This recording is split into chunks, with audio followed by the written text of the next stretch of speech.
Did you grow up in a family where affection was not very big? I mean affection when I say hugs, kisses, how are you, calls, I love you, checking in on you type thing. And now you find yourself in a relationship where your partner is always calling you, always checking in on you, always concerned about your well-being and welfare.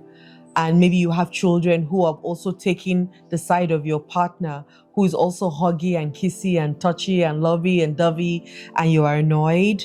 This video is for you. Some people are affection starved.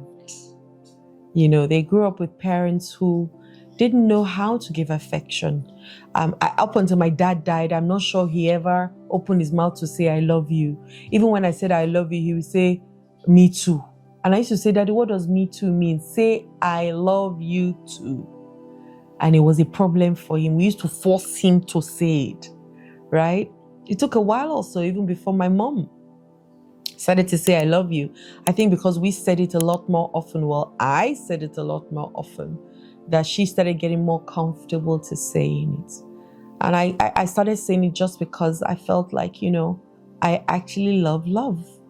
When for the first 40 or 41 years of my life, I didn't even know how to love. I found people who taught me at different times to give of myself. And I felt like, some of it was love, but I found out that some of it wasn't love. It was trading and all of those things. Because I didn't also come from a very affectionate family, even if we seemed somewhat close, but we're not affectionate and we were not the huggy, so I was hardcore in my mind that I actually didn't know how to love and receive love. Because a lot of us feel we're lovers, but when it's time to receive it also, we don't know how to. So what are some of the things that you can do if you find yourself in a place where people are like me? Because I'm a lover. I tell people I'm a hugger, I'm a lover, I'm a kisser, I'm a holder.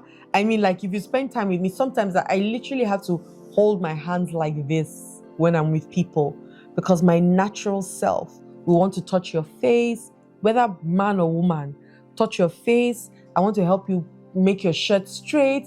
I want, I'm very touchy-feely, because I like it as well.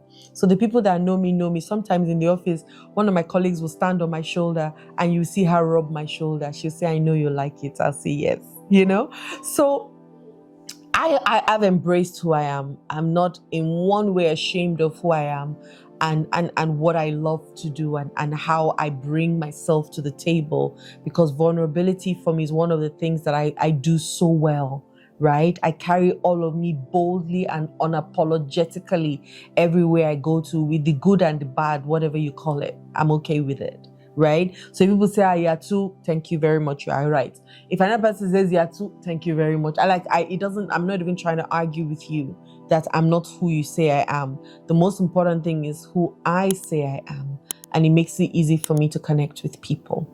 So when you find yourself in that situation, first of all, just know that there's nothing wrong with you, especially if you then have a husband or a wife and kids who like touching. I have a daughter, a 9-year-old. She's so touchy-feely. But my stepkids are really not, because I'm not sure that, first of all, before I came into their lives, they were that hugged much, or there was that much affection with them. And I also wasn't affectionate, so I didn't know how to give it to them until I had my daughter.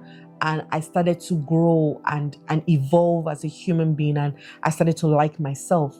Then it was easy for me to like my daughter and like my stepchildren and all the people around me. So accept yourself for who you are, knowing that you've done the best of what you could do with the knowledge that you have. But because there's better knowledge, tap into better knowledge, right? You've got to really love yourself. I can love people so much because I love me so much.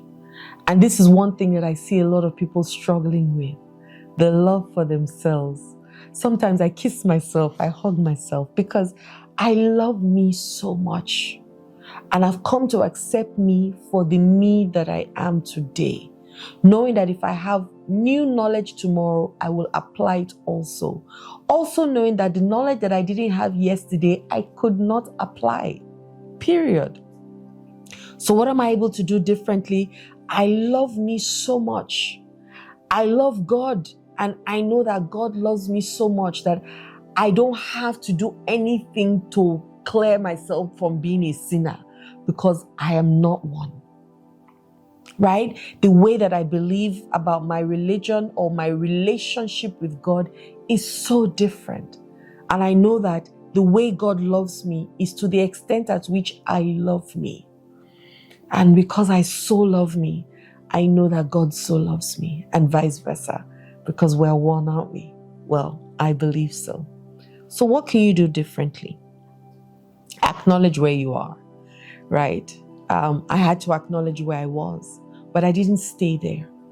I did something about it. I took a big leap to do something about it, to say I want to be a better human being for myself.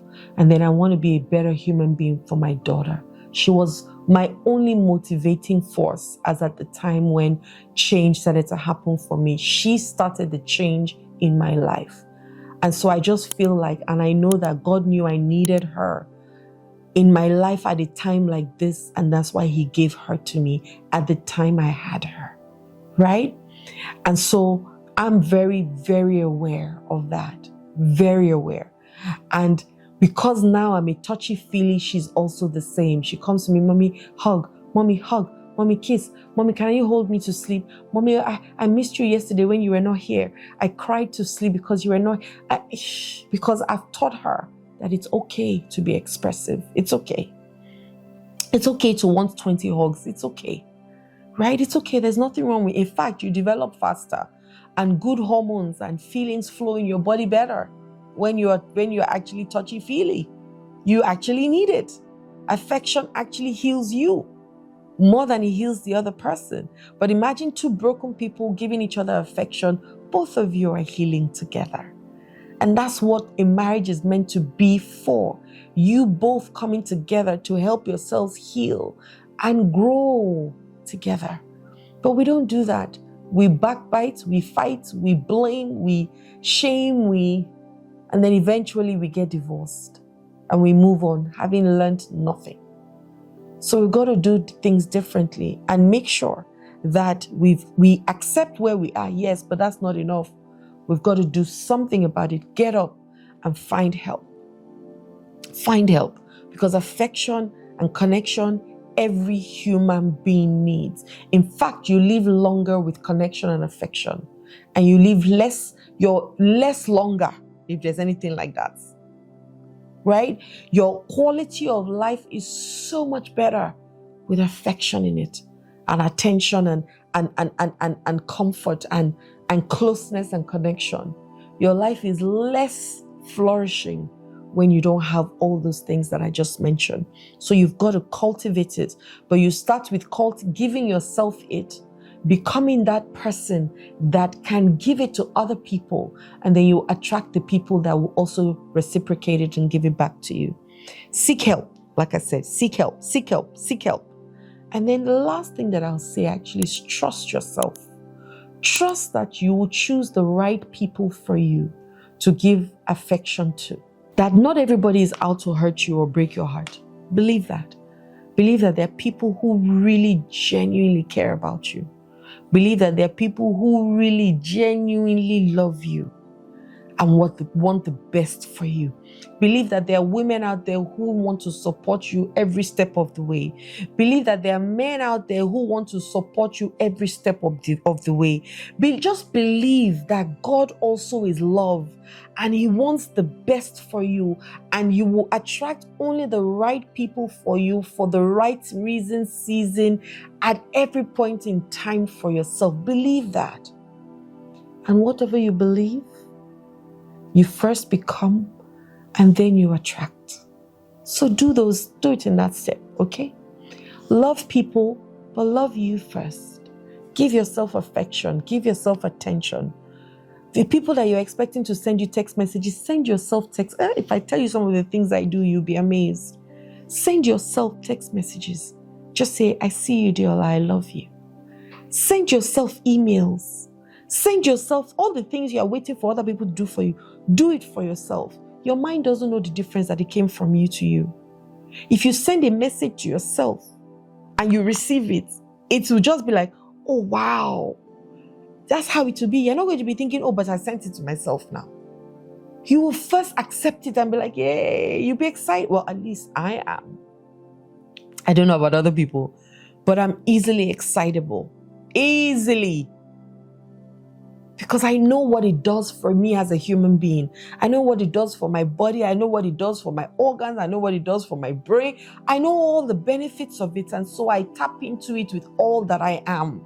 No, I'm not even messing around at all. So do the same for yourself. Give yourself that affection that you're looking for. And then when people see how you give it to you, then other people will start to give it to you. And when the ones that maybe you might say, okay, I want it from this particular people, and it doesn't come, the fact is, did it come from somewhere else? Most times the answer is yes. So yes, it might be tough because you're not used to it. It's unfamiliar. Goodness, affection, love, care is unfamiliar. You start to suspect the person. What does this man want? What does this woman want? No, receive it. Receive it. Accept it. And then you start to see that you can start to give it back. And baby steps, guys, baby steps. You don't have to jump immediately, but baby steps. Start to pat people on the back. Give them, knuckle pumps. Just start to do things. Start to touch. Touch. Just, pat them back. Tell them, you know what? I'm still learning this. And be honest. Tell your family, especially even if as a step parent, a stepmother or a stepfather, and your stepkids are so touchy and all those things. What do you then do? You plead with them that you are learning. This is something that you are growing at and you are going to be getting better at every day. But I promise you, it will heal something so deep within you that even you didn't know could be healed, right? So tap into affection and attention today. It is actually so good for you, right? Hi there, my name is Adiola Kingsley James. I hope that the videos that I've been creating are really, really helping you. Don't forget, subscribe, like, and turn on your notification bells. I look forward to hearing from you. If you have questions, send them to me. If you have challenges, send them to me. The reason why I exist is to help you, right? To live a better life. So don't be shy. Don't feel like you're bothering me or disturbing me. Send me DMs, send me messages so that we can reach out to you in return and help you through this process of life, because life is lifing for us all. Yes? Let me be your sister in the journey. Have a wonderful day. Love and light.